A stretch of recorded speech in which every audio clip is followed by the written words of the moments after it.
And we're live.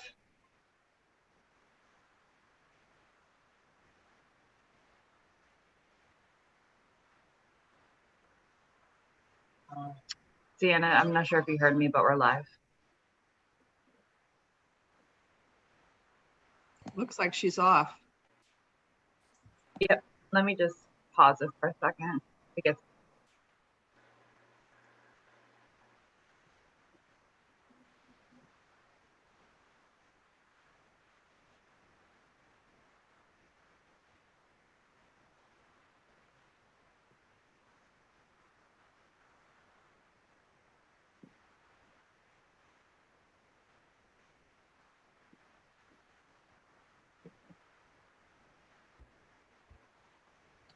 She's texting me. She's signing back on. And to think I didn't have an issue with YouTube today. We were going good.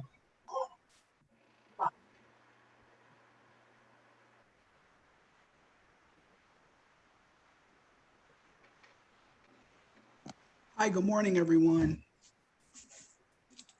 Morning.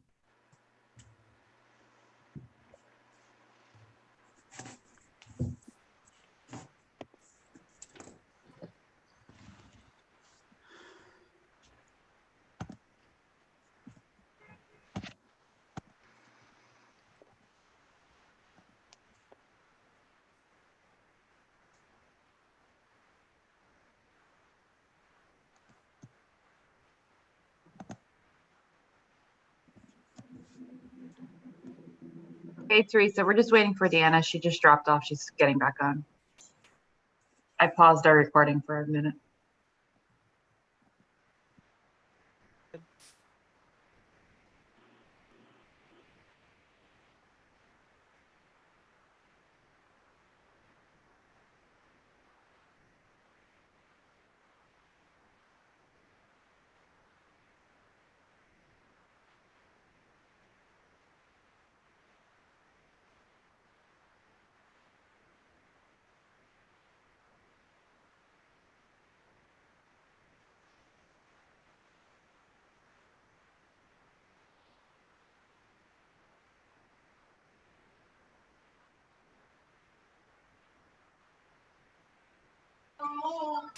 Hey, Deanna, I paused our recording for a minute. So once you're ready, I can go back to live.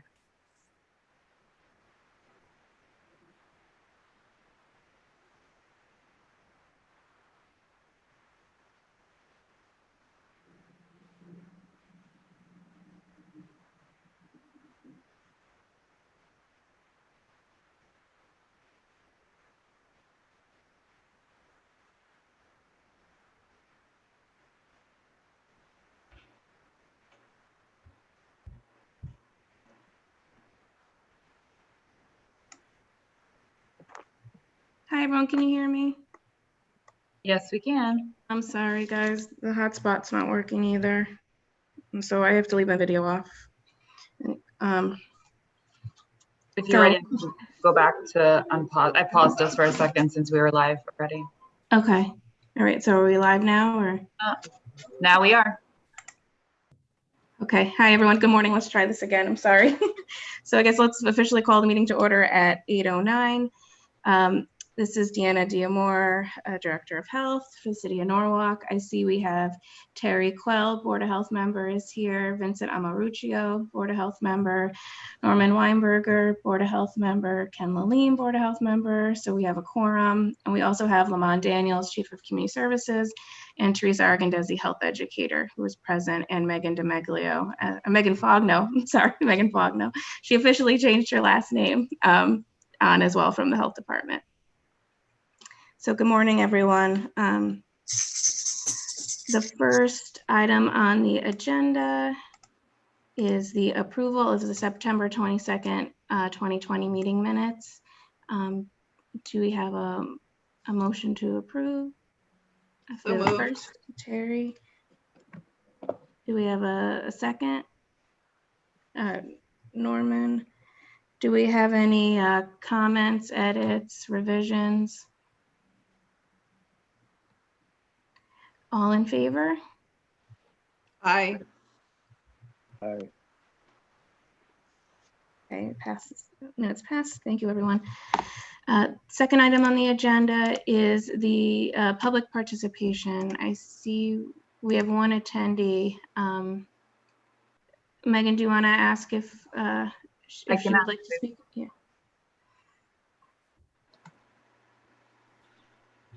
If you'd like to speak, you're unmuted. Just unmute yourself. Good morning. This is Diane Laurichella again. And I was just going to observe this morning, but I've decided to request this, especially with Lamond Daniels on the line. I have requested a meeting to discuss my concerns about COVID fatigue and the methods that our city, including the health department, can take to creatively, beyond putting things on the website, the city website, which takes many clicks to get to the good stuff. And I have requested to speak with the health director and Mr. Daniels. I thought I would give it one more shot. I would like the Board of Health members to request their staff to speak with me, because I'm not just someone that just fell off the turnip truck on this kind of information. I have attempted to be a civil and a useful citizen that has extra unique background as a former health and safety officer in the state of Connecticut DEP and 2 national consulting firms. They decided I had qualifications, and I also taught health and safety, including use and purchase of masks in those jobs. For some reason, I hope it's not as political as it is beginning to feel, the people in charge of this department and the overseer have decided that I am not worthy, I don't have value, and that is incorrect. Now, there are many ways that I could get your attention, but I have decided, because out of respect to the role you play and the staff's busy role, to one more time request a meeting. It can be a Zoom meeting, it can be in person, socially distanced. But Mr. Daniels and Miss Diamore have not been in touch with me. That is of great concern to me as a responsible citizen. There is no excuse for it, including the fact that they're busy with COVID. I have information. I want to help them distribute the information. And guess what has happened?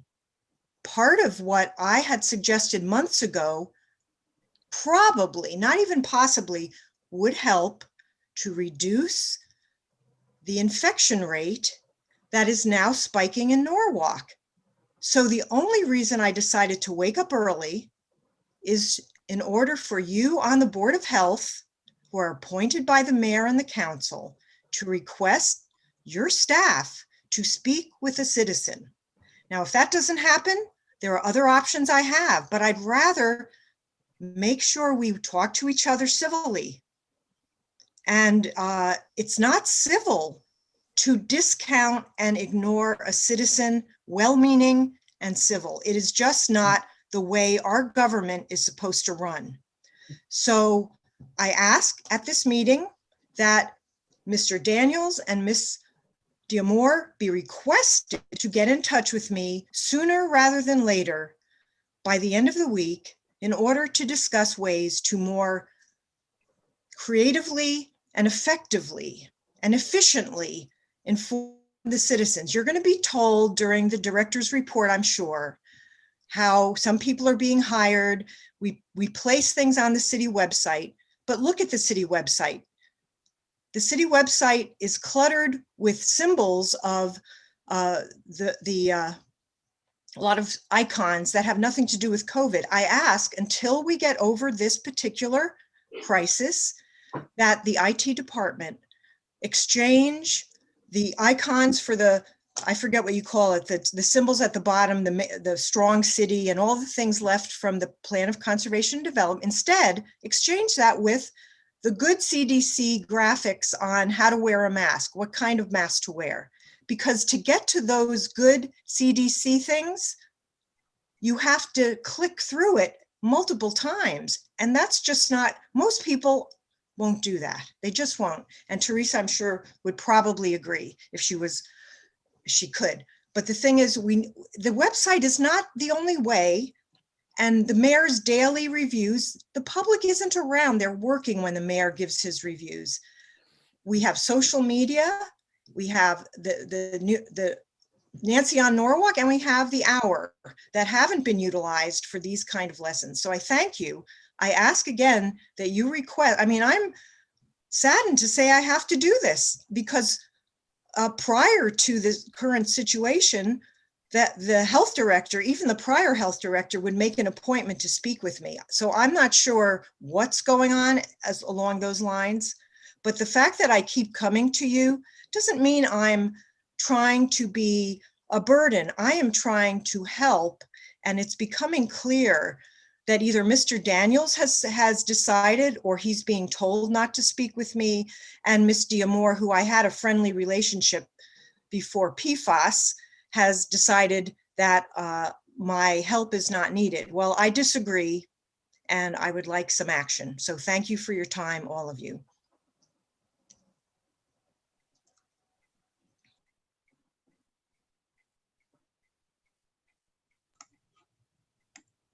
Thank you, Diane. Megan, do we have anybody else from the public here to speak? No, that's all. Okay. All right, then next item on the agenda is the director's report. So as you're all aware, we've had 3 early retirements in the health department. We have Tom Closter, Director of Environmental Services, Pat DiPietro, Administrative Technician, and Cedric Gu, Housing Inspector. And so as you know that Tom and Pat are staying on a temporary basis, part-time, to help us with this transition during this difficult time.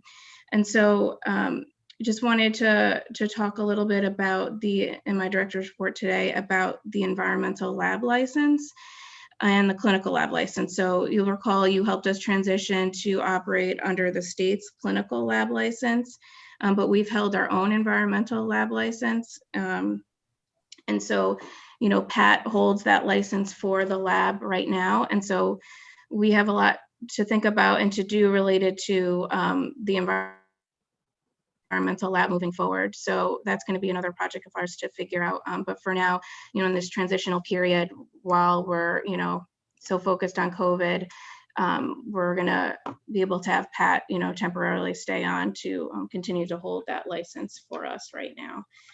So that's something that we've been thinking about, and we're going to be starting to look at, you know, all the different services that we provide and how would we be able to continue doing that moving forward without having Pat here on a full-time basis. Most of my updates are on COVID, so I'm gonna skip to, unless anyone has any comments or any questions related to the lab license. Deanna, is it possible to transfer that to the state license as well, or is that something that would be considered? I don't know enough about it. Yeah, I don't think that's possible.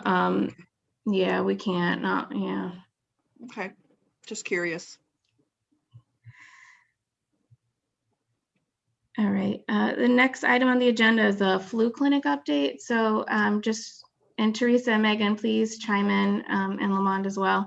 So we held our first drive-through flu vaccination clinic this month, and we held it at Vets Park, and can't really thank the staff and the volunteers enough for all that they put into making it a success.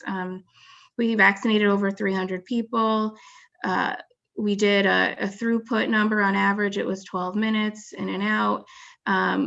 We've been aiming to do, you know, a paperless clinic for a long time now, and we were able to make it happen this year because of COVID. And so I want to thank Teresa and Megan and Glenn and Darlene and all the other staff and Pat who worked on it. Our emergency response team is really incredible. I mean, I'm always amazed by them and all that they do, their dedication, and all, how they're like, how smart they are, how dedicated they are, and how big asset they are to us. So that was incredible to have their support, along with a lot of the other city departments, with the mayor's office support, rec and parks, DPW, police, fire. We had the public safety cadets, and public schools assisted us. I mean, Teresa, who am I forgetting? I'm sure I'm forgetting people, but just really incredible to have all their support, and of course the staff.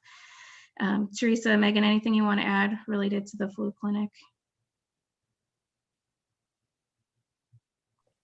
No, I don't. I think you covered it all. It was a great operation, and we're going to learn a lot from it for future flu seasons and other activities. So I think it was really helpful that we have a baseline now to plan for the future. Thank you. We also had our regional preparedness coordinators there, and they were taking notes and making observations to help us with improvements moving forward. And we also are going to be doing some hot washes as well to look at, what went well, what could we improve moving forward. So thinking about, if we're going to be doing large scale COVID vaccination in the future, what that's going to look like and how we can apply these lessons learned to that. Any discussion or questions related to flu?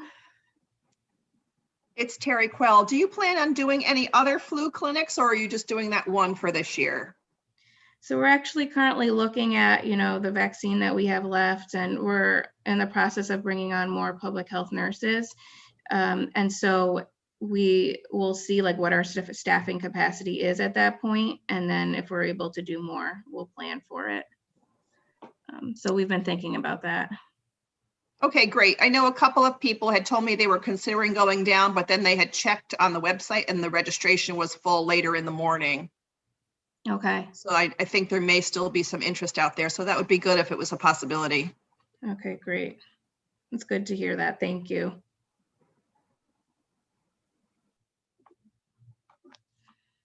So yeah, we would like to if we have, the capacity to do it.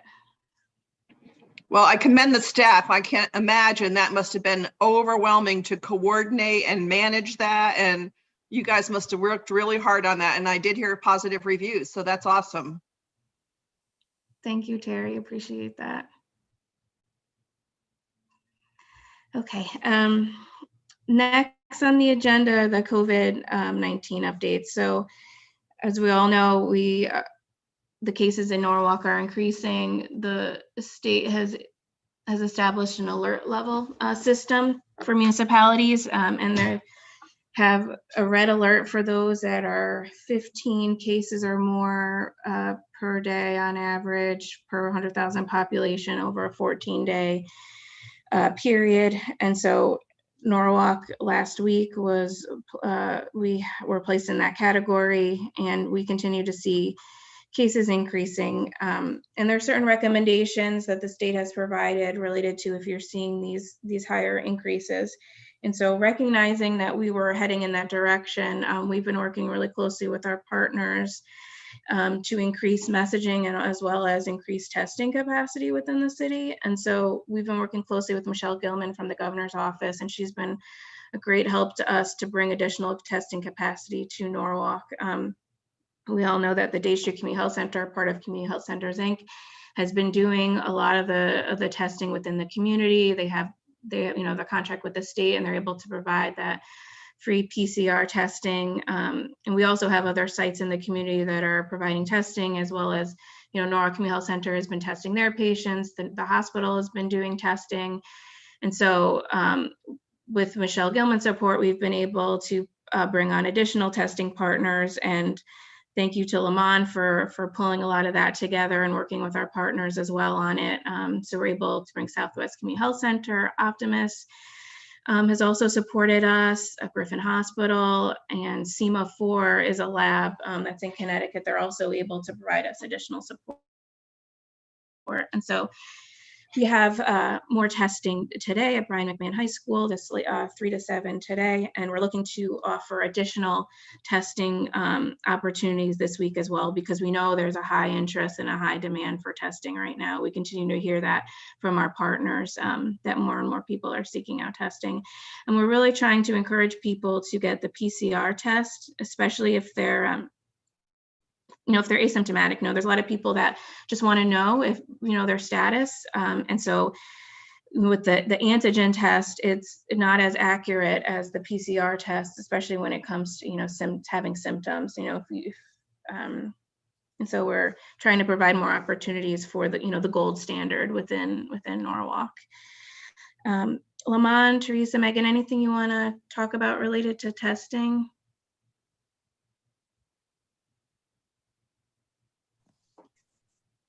No, I just want to underscore that in addition to the promotion, we are working specifically with a variety of cultural groups, religious groups, grassroots groups that have taken the charge and understand the importance and significance around testing. When we started the weekends, we had well over 500. So I really do believe that the promotion, both using the city's assets, but also, again, using key trusted partners in the community. About 2 weeks ago, we actually rallied them all together and we had an overwhelming response on a Zoom call, specifically with the Hispanic community and other communities that have now taken on kind of this charge with us to help amplify, educate, and inform. And so we did over 500, we did over 400 this weekend. So we continue, to Deanna's point, both with the testing sites that are going on this week, and we will continue to do Saturday and Sunday, because those are also seem to be very important, and the community appreciates the weekends as well. So thank you, Deanna. Thanks, Lamont. I just also want to. Lamont, this is Ken. Have you gone to the faith-based organizations? And because they around the state, they have become a very vocal group that has actually brought a lot of people to the testing table that might not have done so. Oh, for sure. Actually, Reverend Lindsay trust issue is just so huge. And in full disclosure, I'm a faith person myself, so I know the language. But in fact, Reverend Lindsay is on the governors from Norwalk. I don't know what the task force is called. But absolutely, the challenge is that the reason why we have not had testing at the churches is because of the logistical, the parking and electricity. I mean, there's a whole lot of requirements. It's not just saying, I want to be a pop-up, as you all know. So they've been really supporting and urging their parishioners to attend our community pop-up sites. But for sure, we're involved with a variety of faiths, not just Christian, but I'm looking at you, Teresa, you can't see me. I don't know, I don't want to mispronounce it, but the religious group that's on our food call, what is that group called, or that faith? You don't talk about, right? I do. Rena. Yeah. Rena. Yeah. So we're working with a lot of variety of faith groups, to your point, Ken, absolutely. Yeah. Yeah. I mean, to Lamont's point, they've been amazing at helping to amplify our message. And, so basically we're as we speak with them and we give them updates on what's happening in the community, we're asking them to spread the word about testing, but also about a lot of our outreach and education messages around prevention as well. And they've been amazing partners, also really valuable in terms of helping with food insecurity as well. So working on food distribution, that sort of thing. So Lamont has done an amazing job of strengthening our partnerships with the faith-based community.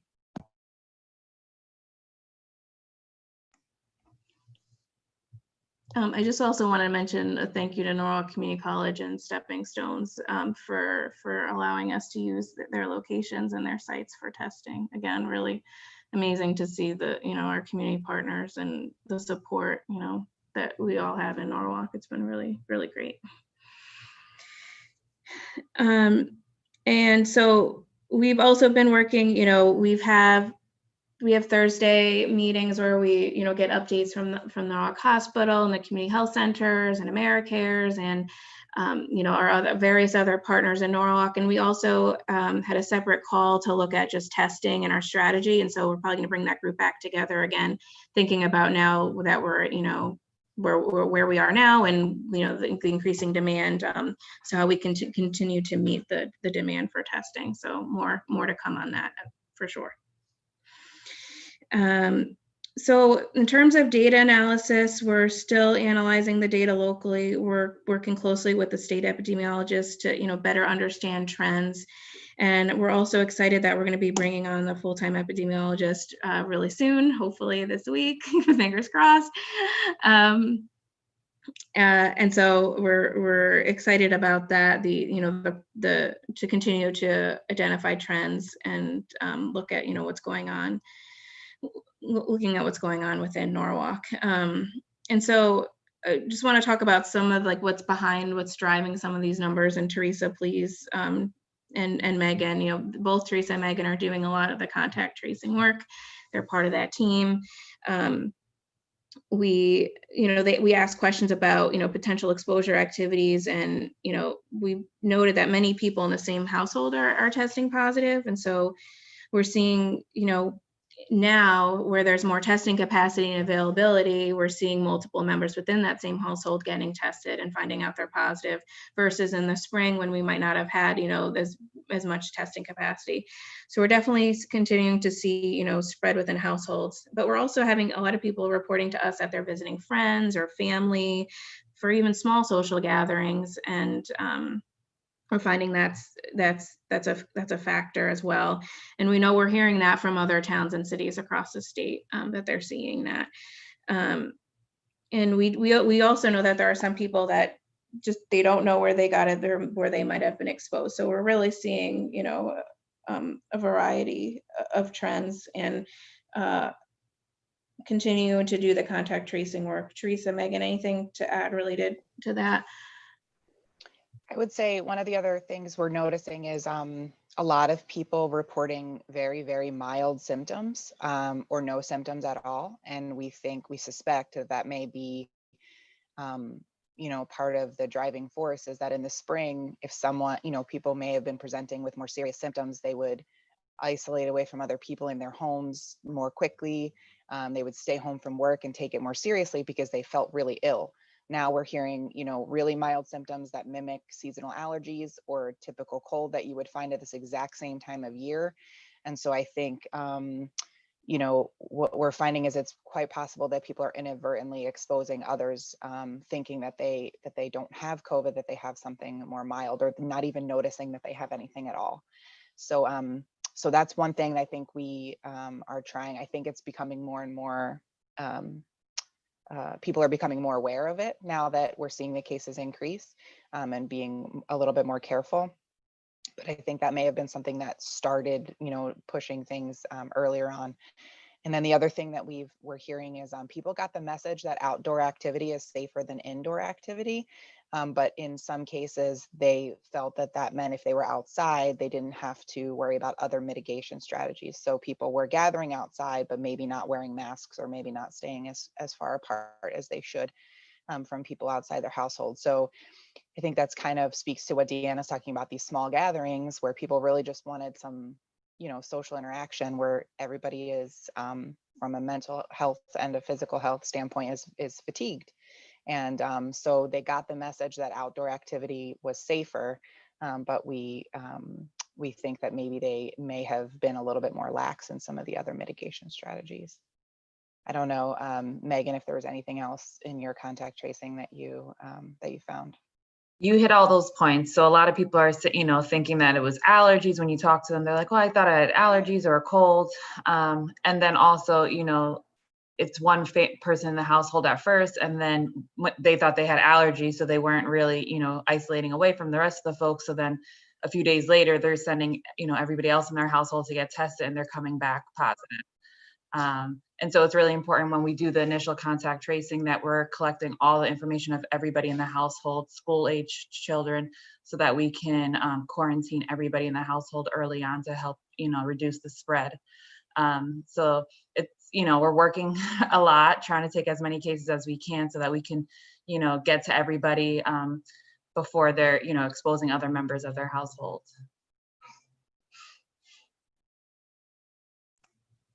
Thank you, Megan. Thank you, Teresa. Any questions so far, discussions related to anything we've discussed so far? Yeah, and I know that there was, and we had traded some emails, some possibility of funding for additional contact tracing, because I agree that that's a very important tool in the toolbox of trying to contain, it's and identify those that might be at risk. I know that that fund is still available, right? And we're going to eventually get something out there. Yes, so we're looking to bring on 2 full-time contact tracers and some more part-time contact tracers That's using great. that funding. Yes, Great, thanks. sure. It's Terry. I have a question about some of the restaurants who have outside dining, which is wonderful for as long as it can last. But my concern is the number of outside dining places who have gone from an overhead tent to a tent with sides all around. And I'm not seeing how that's really much different than being inside. So I'm just wondering what the recommendations are in terms of that. So the state has issued guidance related to that in terms of if you have like more than 2 sides down, it's considered indoor space at that point, and then you have to follow all the guidelines related to indoor dining. So it is no longer, you're correct, it's no longer an outdoor space, and all those concerns that you have for indoor related to ventilation, they all, we all have to be concerned about that at that point. Okay. Yeah, because I mean, even myself, I went to have lunch with someone and we saw all the sides were down. We're like, well, I guess we're not eating here. So, but I think that's a misconception out there that it's safe if you have all the sides down outside. So yeah, so you're saying it's not like getting out to the public at this point, that would be considered an indoor space. And a number of folks that I've talked to think that's okay. And I said, well, you might as well be inside then. And then they're putting radiant heaters in that'll just, spread whatever's in the air. So that's going to just make it just as bad, if not worse. So I don't know, maybe there's a way to get that message out.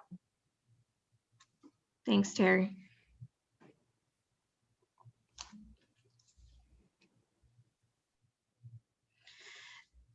Okay.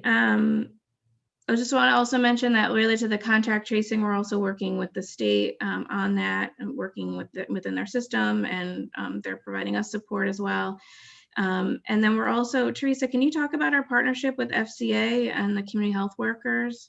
Sure. So we were in discussions with the Connecticut Health Foundation. You may have seen they recently released news that they were funding several local health departments to increase community health worker utilization around contact tracing and COVID outreach. And so we were one of the cities identified and funded in this way.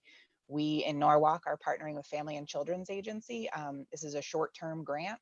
So to expedite things and move things along quickly, we're working with our fantastic partners at FCA who have a vast experience in social services and community outreach, connecting people to resources. And so they have been able to hire 5 community health workers and fund a manager to help manage that staff. And then we're going to be working closely with them to guide their work and to train them in contact tracing and in COVID education and outreach, and really to utilize them as part of our contact tracing and community support team.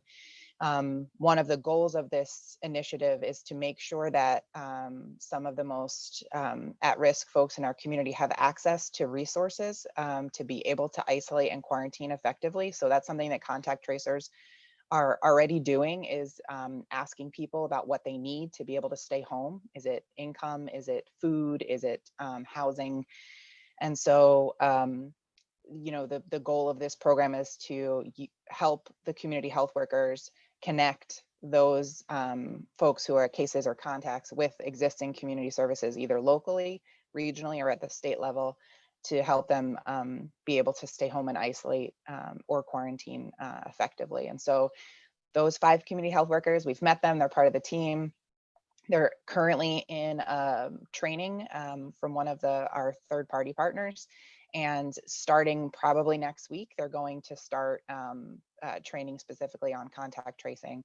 And then we're also going to be able to work with them on community education, outreach, testing our messages before they go out, getting feedback from the community about what messages are resonating and which need to be refined, and then kind of amplifying our message as well. So we're really excited about, they're going to be basically an expansion of our contact tracing and community support team. And we're really grateful for the opportunity to work with them for the next few months. Thank you, Teresa. Are those volunteer positions, or are they paid from the grant? No, they are paid full-time positions. So those folks will be FCA employees. So FCA is the hiring organization, and they have brought them on board as part of their staff. But we have basically kind of integrated our teams, and so we'll all be working together towards common goals, working under the same training program, and doing contact tracing together. How long is that grant for? Right now, so the initial time period was a 6-month grant. We are about 6 weeks into it, so they will probably have a full 4 months to be able to work with us, which is not as long as I'd like it, but it is during a critical time. So we're really happy to have that extension to our team. We will be, during this 4 months with FCA, be pursuing sustainability options and try to figure out how we can keep folks on or utilize them in different ways after the grant is over. You guys working with any of the, I'll call them the applications that are social determinants of health identifiers, something like Unite Us, or there's a couple others, but I know that the Connecticut Hospital Association has really adopted the Unite Us platform. They're trying to work that into the community health centers in the state. They've already hit some of the really large hospital-based systems that are out there, and that can, I would think that type of an application would be very useful to those that are in the field, actually identifying patients and trying to say, hey, this is a food insecurity issue, this is a housing issue, this is a medications issue, whatever. Any of those being integrated into that process? You want to start, Teresa? Sure. So we are, well, I'll let Lamont talk about Unite Us, but we are in contact with Unite Us, and we're working with our community partners to get good coverage in the city on that platform. I will say, specifically from a contact tracer standpoint, the state contact system that we're all using to do contact tracing does have an electronic referral process for identifying or referring people who need additional services that we can't address locally. So we are utilizing that piece as well at the state level. But then, Lamont, if you want to talk about Unite Us at all. Sure. I think I've become an employee of Unite Us. When Teresa introduced me to it, for me, Ken, it was a game changer. So in fact, the city of Norwalk hired a human services director, and we're really excited because she comes from the community health center world. Actually, after this call, we're meeting with Unite Us. Norwalk's going to do something different. They're actually building us what is it? Not a separate, but they're tweaking the actual the Unite Us platform as it is, because when Teresa introduced to me, I'm actually hiring 2 part-time employees that I was able to get approved through the Common Council, that they will manage it. So we will become the hub, if you will, for the city of Norwalk through Unite Us platform. Because here's the piece: some organizations or agencies, if they have, if their capacity is built to provide resources, they will then just use the system and make a direct referral, right? But there are many organizations that we've met, and now because I have a full-time Maria Escalera, who's the human service director, some of the organizations saying, we get it, but we just can't commit to doing the whole resource. So what we're telling them is, if you just make that one referral to the city of Norwalk, we will then take that individual and then use the system to get them those needed services. Whereas organizations who do the referral system, they will then be able to do the direct referral directly to another organization. So we have, the city of Norwalk, through my department, has just taken this on as this really can be the game changer for the city. And we know it's not an end all be all, but it most certainly will make an impact in how residents are served in the city, both through the hospital system, but also, to your point, through the social service delivery system, where we're talking about the basic needs, basic services, which is also critical to the well-being and welfare of individuals. So when you said it, Teresa and I were like just smiling because we're working and moving that direction. The key is, what I'm hearing is the onboarding for some organizations, it's a lot. And so again, I'm trying to figure out, well, how can we help you on board? What do we need to do? So we have a call today to kind of figure that out and kind of tweaking it. And actually we will hold and have actually probably more rights than probably other cities or counties that are using it presently, because I really see this as our department's hub.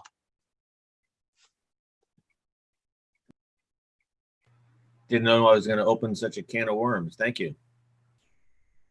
Well, it makes sense. And I think for the city of Norwalk, the way it's structured, and because the city of Norwalk in of itself does not provide a lot of these direct services, like some other city, it makes sense that let the city of Norwalk kind of take on that coordinating, convening type of piece. And that's what the community and the nonprofits have said. They welcome this role for us, and we're really partnering at a really sophisticated level that we're really excited. But it's going to take time because we got to get people on board and comfortable. They may have to look at their process and how they use the system, but there's buy-in, and we continue to hold mini trainings with the organizations across the city to get them on board. I usually come in to twist their arm and say, I need you to do this. It's a good can of worms, Ken. It's Yeah. some cans you don't want to That's open, great. but this is a good one. Yeah, Great. this is a That's great. I'm glad you're fantastic involved. one.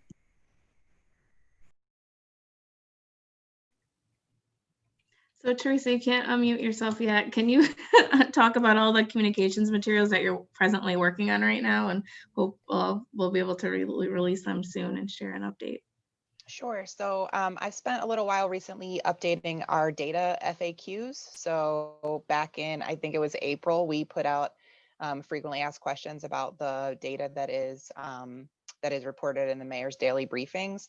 And those reports have become more sophisticated and more comprehensive. So we are updating that to reflect some new data points that have been added, and also to address some of the misconceptions or frequently asked questions that we're hearing from the public in terms of what's reported and what's represented in each of the data points.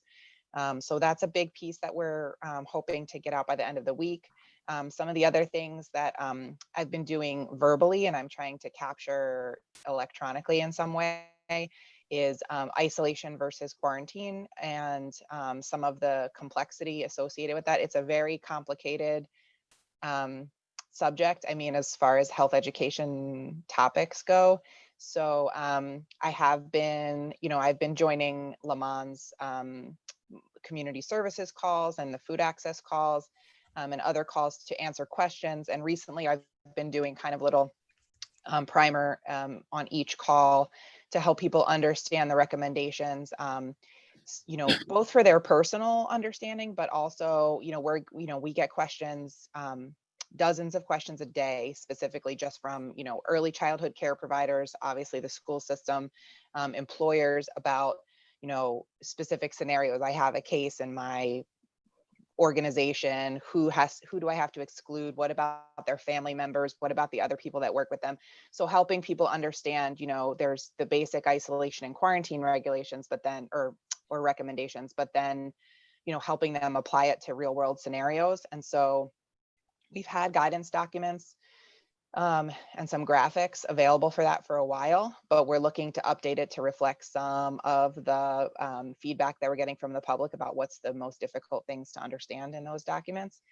And then also, holding additional meetings and Zoom calls so that I can, get out there and answer people's questions in a large forum so that everybody can be on the same page. And then we've talked about trying to record that in video or some sort of animation to help people better understand. It really is interesting that there isn't as much, good ready to use stuff out there as we would like there to be. And so we're trying as much as we can. Most of that happens in the contact tracing calls. Megan can attest to, that we spend a lot of time on education in those contact tracing calls. It's not just about collecting contacts and information. It's about really educating the person you're on the phone with.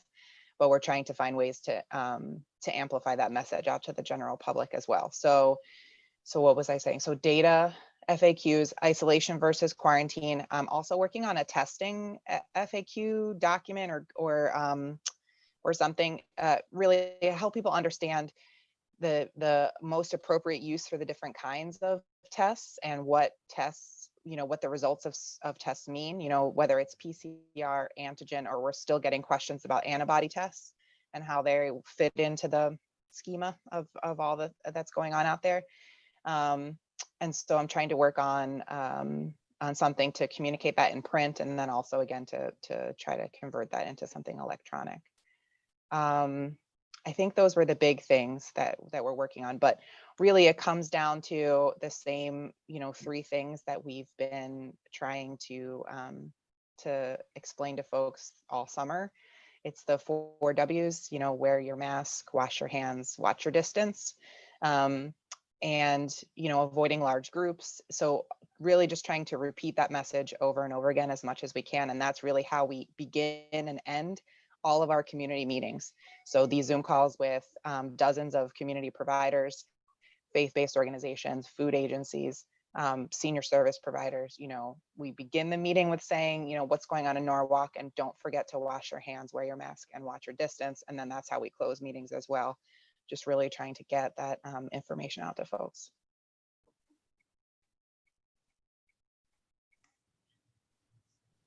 Thank you, Teresa. Yeah, it's a daunting task to try to educate the public. We've done that, whatever mechanisms you can, multiple times, et cetera. I understanding what symptomatic means. Some of the amount of testing that goes on isn't necessarily right. It's just, the worried well are going to go and get tests, and that takes up a space of somebody that might be more appropriate to have that service. So it's but trying to get everybody tested is a daunting task. So yeah, glad we're trying also, in many ways we can. Yeah, and I mean, we're so excited about the increased access and testing, the faster even turnaround times that we're seeing as that capacity increases, that we're seeing, results coming back from the PCR tests at a reasonable rate. But I think the other piece that we need to get out to folks in May, I don't know if Megan found this in contact tracing as well, is that, we want people to get tested, but a negative test doesn't mean you should stop all the 3 W's, right? That you get a negative test, that means that at that moment in time you were negative, but people convert from negative to positive all the time. So we're trying to get that message out that we want people to get tested regularly so that we can catch, if someone is asymptomatic or mildly symptomatic and converts to positive. But if you go out and you get a test, it's reassuring and it's great, but you still need to wear your mask and you still need to keep your distance. And that doesn't mean that you can necessarily, kind of throw away some of those protection measures. Yeah, I do see that a lot in contact tracing. Going back to Teresa's point, a lot of the call when you're doing contact tracing is not just collecting the information of who they've been in contact with and where they've been, but it's like the education piece, explaining over and over, isolation, quarantine. Okay, I understand that people in your household have tested and they're negative, but they still have to stay in quarantine. You can't test out of the quarantine. They need to still, quarantine at home. So it's like really going over it a few times. And then I always end the call with, okay, so here's, all the things we just talked about. And then I leave my number and they call me right back. They're like, wait a minute. So, so it's, even last night I was getting calls. They were like, okay, so we're going to go get more tests done. And so it's, really just being that support for them and somebody that they can call when they have questions, because Teresa knows you call them the next day for their daily monitoring and they have a whole list of questions that you're like, oh, okay, so then we're going over everything. Sometimes every day, just to explaining it over and over again.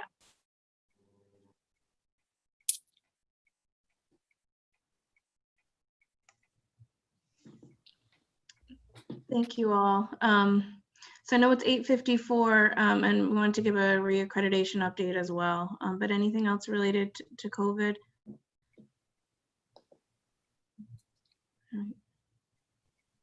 All right, Megan, can you give us an update on reaccreditation? Yes, I can. So last month we talked and I told you that we were reviewing the measures that had been reopened and we needed to respond within the month due to the increase in contacts cases and contact tracing that I'm doing, that a lot of the staff are doing, the enforcement that, you know, our environmental team are doing. We don't have many measures open, but it was enough that we needed a, you know, good amount of staff time to be able to work on it. So we have put in the request last week for a 90-day extension. And we can reevaluate within, you know, sooner than later to see if we need additional time or if we think the 90 days would be sufficient for us to follow up with all the measures that have been reopened and respond to FAB. It's great that 2 of the senior management folks are still on as part-time temporary because there was 2 measures related to one of those staff. And so we were able to get that information before they leave us. So I'm glad that we'll still be able to get that from them. I'm trying to think if there's anything else. So right now we just have a 90-day extension and we have our measures that we need to work on. And while I'm not contact tracing, I'll be working on reaccreditation is, you know, the main focus of what I'm doing. So I don't know, Deanna, if there was anything else related to reaccreditation. No, I think you covered it.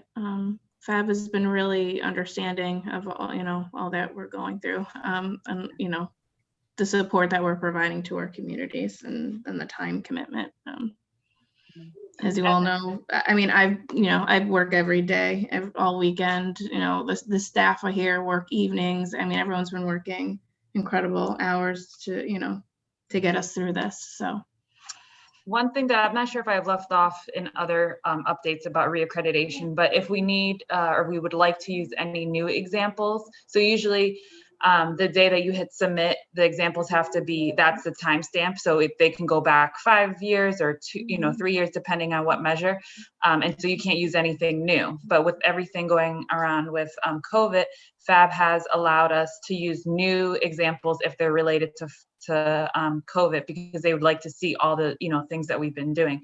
So all the work that we're doing doesn't necessarily mean it's for nothing. We could maybe use some of those as new examples for some of the measures if we'd like to, you know, switch an example. So we'll be looking at that too, to see a lot of the great work that we're doing and see if we can submit any of those as examples to meet some of the measures for a reaccreditation. I think that's all. Thank you, Megan. So it's 8:58. Anything else before we wrap up today? Just another huge thanks to the staff who have been working, as you said, 7 days a week, above and beyond, and we really do appreciate everything you all have been doing. Thank you, Terry. All right, well, thank you all, and have a good day. Bye. Bye.